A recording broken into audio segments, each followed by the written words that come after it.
become suddenly rich, this is what you gotta do. So there's several different ways that people become rich out of the blue. Although we don't think about it, it happens all the time, whether it be through an inheritance, a gift, or through winning the lottery. In my opinion, gambling and playing the lottery is never worth it because the chances of you winning are so astronomically low. You just might as well put that money into like a business, invest that to like better yourself rather than like throwing it away to this possibility. That's just me, that's just my thoughts. More than 70% of lottery winners end up losing it all within less than 5 years. So in this video, I'm going to show you what to do if you get rich suddenly so that you never run out of money. Step number 1, do not tell a soul. Obviously, if you're married, your spouse is going to know, but outside of that, nobody. Me personally, I would, pause everything and thank the Lord and, pray that he can guide me and to help me store this money in the best way. But going back to the not telling anybody thing, right? Most people would want nothing more than to just stand on the rooftop and just yell to everybody that they know, like, I'm rich. If they have any haters, throw it in their face or whatever. But that's the worst. That's literally the worst thing you can ever do. If you do that, you're basically putting a target on your back. And I'm not even kidding. So, now that you got money, you got to move differently. You got to be discreet. This is of utmost importance, okay? Step number 2, pay off your debts. So if you have a mortgage, you can definitely wait to pay that off, especially if your interest rate is not that high, but definitely pay off all the rest of your debts and make sure not to take on any more debt. Step 3, fill up your emergency fund and your plan ahead fund. So you'll want to make sure to open up a high yield savings account. This is for everybody, even if you're not rich, everyone should have a high yield savings account. But you want to make sure to put your emergency fund in one of these high yield savings accounts or in your own personal banking system called infinite banking. I'll go more into that in another video. It's a really cool concept, you guys. But yeah, if you want to know what savings funds or buckets everyone should have, I actually already made a video for that. You can find it either here or somewhere in the description so you can watch after this one. 3 to 6 months expenses minimum should be liquid and ready for you to use at any moment's time. Step 4, don't talk badly about your boss and don't quit your job yet. Even though you're rich now, you still got to stay productive because if not, you're probably going to spend all day just blowing through your money, right?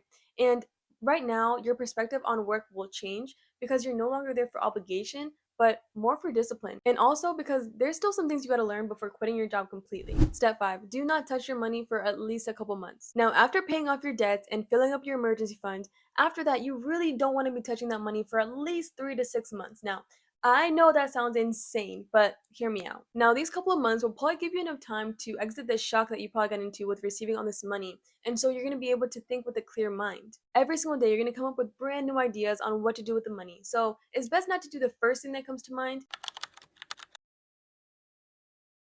It's never going to be impulsive with things like this, especially now. Step number 6, learn how money works. The reason you weren't rich before is because you didn't really know how to create wealth. Well, this needs to change. You'll not only need to learn how to earn money at this new level, but also how to maintain it. No one is born knowing how to do this, so you gotta be intentional in learning. On my channel, I have so much free content on how to manage your money from A to Z, or if you want more personalized help, I also do one-on-one coaching, so you can find more information about that in the description. Also, some really good books that I recommend are Rich Dad Poor Dad and The Millionaire Next Door. These books teach very important principles that will help you maintain your wealth. Step 7, write a list of your priorities. For example, who do you want to help? Is there a list of charities that you want to contribute to? Or also things for yourself. Write that all down. Step 8, hire your team. First off, you want to hire an accountant that deals with large sums of money because your tax situation is going to be so different now. Next, you're going to want to hire a lawyer that deals with living trusts, wills, asset protection, all that good stuff to help protect your money. You just never know. It's always good to have a lawyer in your back pocket when when you have that amount of wealth. And of course, you're going to want to hire a competent financial advisor so they can help you invest this money. So when you're looking for these people on your team, you don't necessarily want to tell them about your wealth right away.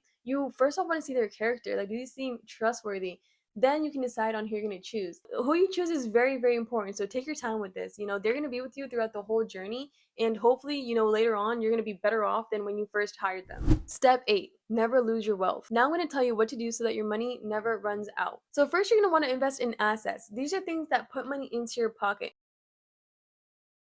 For example, rental properties, businesses, or if you have like a fleet of cars that you rent out and you get money monthly, those things are assets. Now, the opposite of an asset is called a liability. Now, this is like sports cars that basically, depreciate the second they're driven off the lot, and like with the maintenance, it's not giving you any money. It's basically like draining you. So that's a liability. And that's why a lot of people that win the lottery, they end up broke because they just buy a whole bunch of liabilities, no assets, so they're not getting money back. They're just being constantly drained and drained until they're back at square one, pretty much. So the goal is to invest enough money to where you're able to only live off of the interest that the money earns rather than touching the initial principal that you invested. I hope that made sense. Here's an example. So let's say that you receive $5 million, right? And you invest all of it. That 5 million, let's say, is earning 5% annually. So every single year, that money is earning you $50,000 in interest. So even if you spend the whole $50,000 each year, the initial 5 million is untouched, and if anything, it is growing. So that's what you want to do. If you're able to get to a point to only spend the interest and not the principal, that's obviously best. So let's say that you have this 50,000 that you have access to each year, plus maybe some businesses that you have, cash flow coming from. I mean, you're good. There's no reason why your money should ever run out at that point. So real quick, I want to give you guys some practical tips that should help you out if you ever become a newly rich person. Never forget what truly matters: God, your family, and your health. It's never a great idea to buy luxury cars or big mansions just because the amount of money it takes to upkeep these things, the maintenance, it's just not worth it in my opinion. When you have a lot of money, I mean, don't be surprised if a whole bunch of friends or like distant family members come from the woodwork asking for, loans, asking for money. Um, when it comes to this, I mean, my personal philosophy is that I don't lend money. Like, if you need help, I'll just gift it to you, because things get very messy and sticky when it comes to money and like personal relationships, just because it just gets awkward. Okay, so that's why I just gift it. If I don't have enough money to like give it to you, I'll just say like I can't. But be very wise when it comes to this. And obviously, it's always good to help people out, right? But if you don't feel right about it, don't be scared to respectfully say no, especially so you don't get taken advantage of. Kind of similar to the previous one, a lot of people will probably come up to you asking to, for you to invest in their business idea. Now, again, be very wise and don't be scared to say no. If they get angry, that just pretty much exposes their character. So it's good that, you didn't partner up with them anyways. So these are the things that you need to do if you become newly rich. Even if you're not rich right now, regardless, it's great to be prepared before that happens. The very first thing I think everyone should do, regardless of where you're at in your financial journey, is to start organizing your money, and particularly start with your income and your expenses. I do give away a money template that should help you get started on your money management journey. Just comment money template down in the comments and I'll send it over to you. Click here to watch another video. Thanks so much for watching, and until next time, God bless.